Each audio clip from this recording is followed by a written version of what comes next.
Good evening.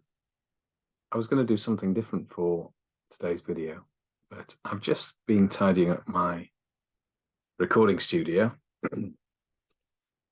and I found a book, um, which I think had a big part to play in why I became a doctor. I've always suspected it might have done. So I'm going to read you a story from it, whether you like it or not. This is the book, Grimm's Fairy Tales, Piccolo Edition, retold by, that's Amabel. It's a nice name. Amabel, with an M, and Amabel Williams Ellis. And it's got a little card in it. Because I got this at school for English and reading. I'm not saying I was any good at English and reading, but let's face it, the stats don't lie. This must have been aged, I don't know, 8. And it's dedicated to presumably the family of the author.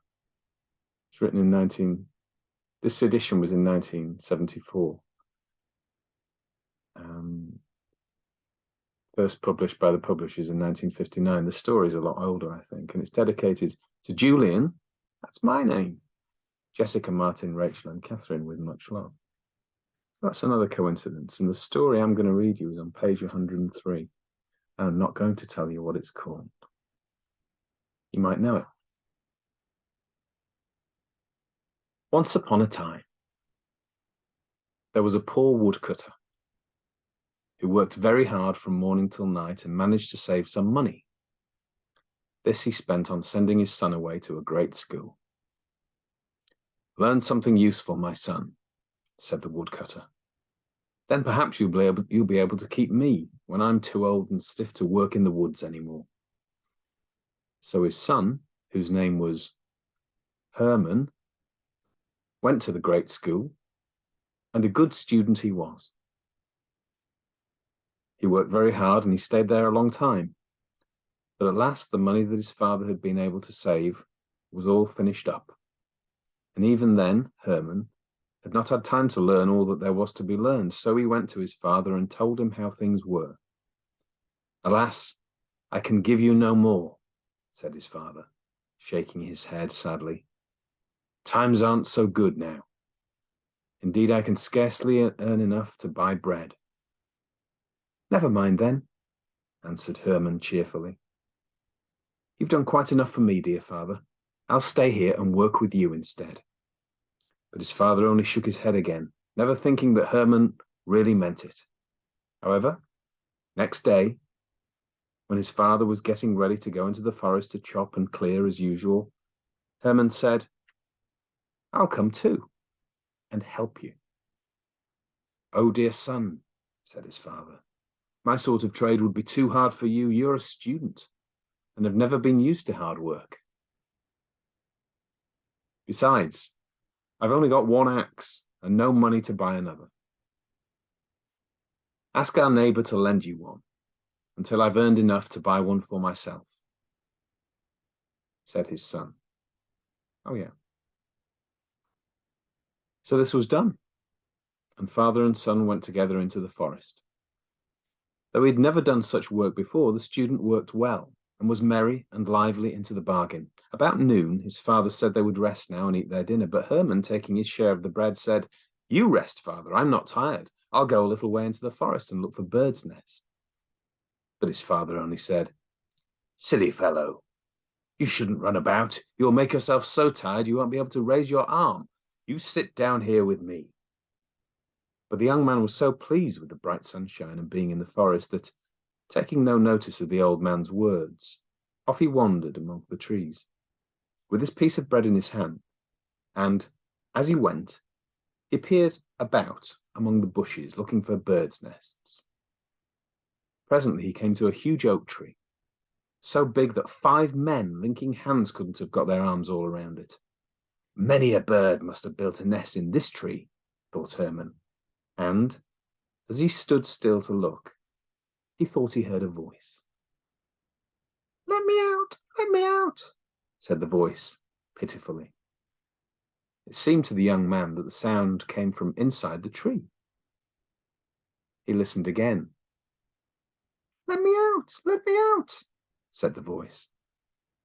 This time, the sad little sound seemed to come not from inside the tree, but from the ground. So the young man called, "Where are you?" The voice answered, let me out, here I am, stuck among the roots of the oak tree." So the young man began to search among the roots, and at last, half buried in a hollow, he found a glass bottle. He picked it up and held it to the light, and saw there was something in the bottle.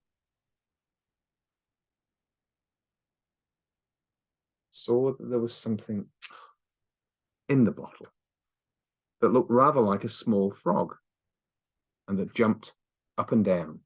Let me out, cried the little thing again.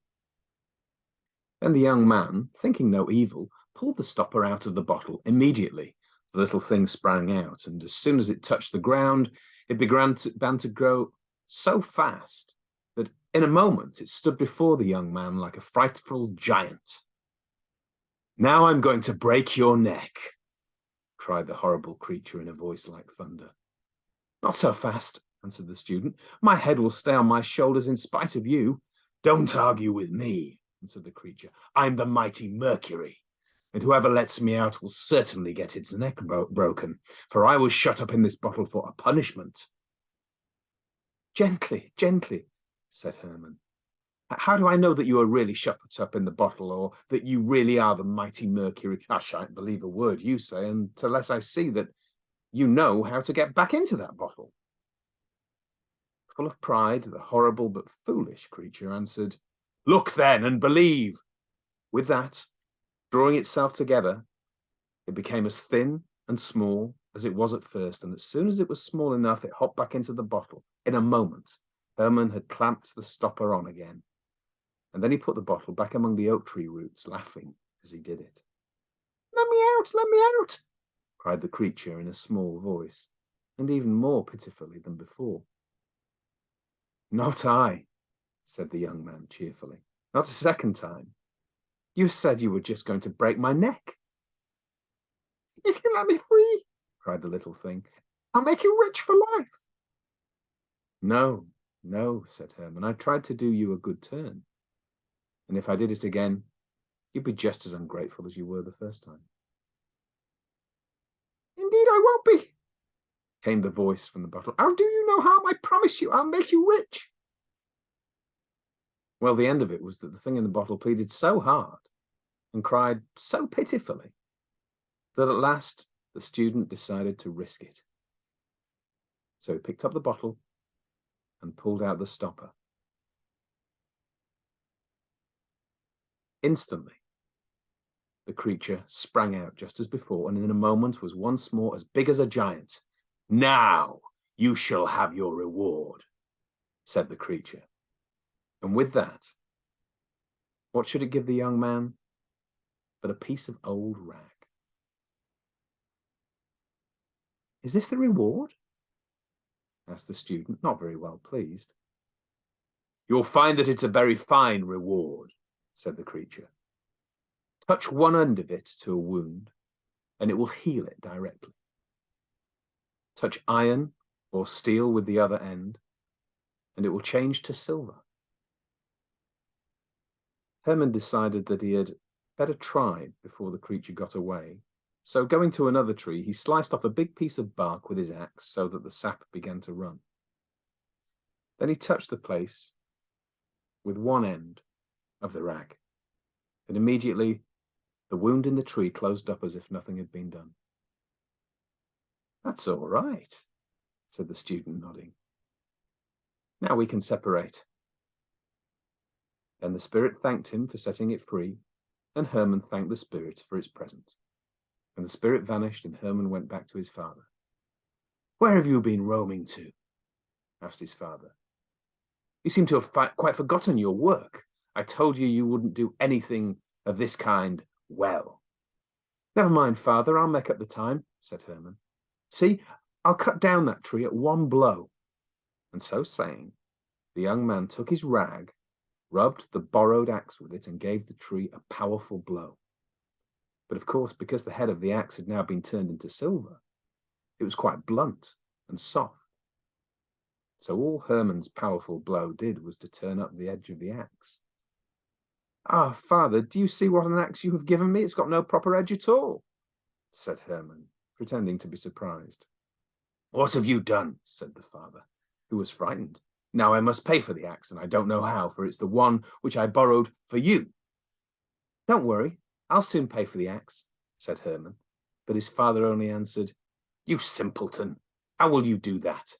You've nothing but what I have. We've only got one axe between us now. This is some student's trick. It's clear that you know nothing at all about wood cutting."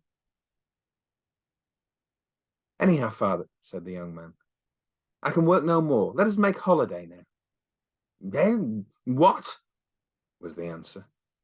"Do you think I can keep my hands in my pockets as you do? I must get on, but you may go home." Well, his son pretended that he did not know the way, because it was his first time in the forest, and at last he persuaded his father to go home with him, and even managed to talk him into a good temper again. When they got to their house, his father told Herman to go and see what he could get for the damaged axe. The rest of the money, of course, would have to be found somewhere, so that they could pay their neighbor for it. So the young man took the axe and went off to the town. There he took the axe head to a silversmith, who, after testing it, laid it in his scales and said, "It's worth 400 thalers, and so much I have not got in the house. Give me what you have," said the student. "I'll trust you for the rest." So the silversmith gave him 300 thalers and wrote down the other 100 as a debt. The scholar went home and said to his father, "Please ask the neighbor what he will take for the spoiled axe. I've got some money now." "I know already what he's asking for it," answered his father. 1 thaler and 6 groschen is the price. "Better give him double, 2 thalers and 12 groschen, answered Herman. "See here, I've got plenty of money." And with that, he gave his father 100 thalers, saying, "You shall never want again. Live at your ease."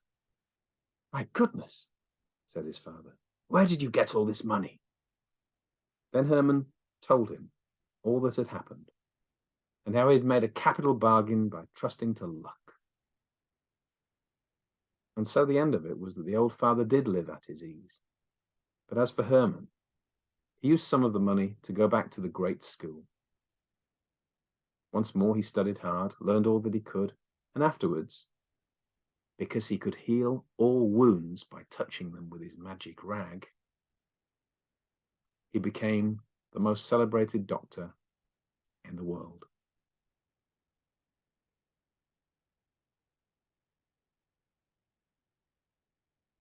That story is The Spirit in the Bottle, a Grimm's fairy tale. I haven't read that for a very long time. I didn't remember that the other side of the rag turned things to silver. I just thought it was the greatest superpower of all. Something that could heal at a touch. Good night. Sleep tight.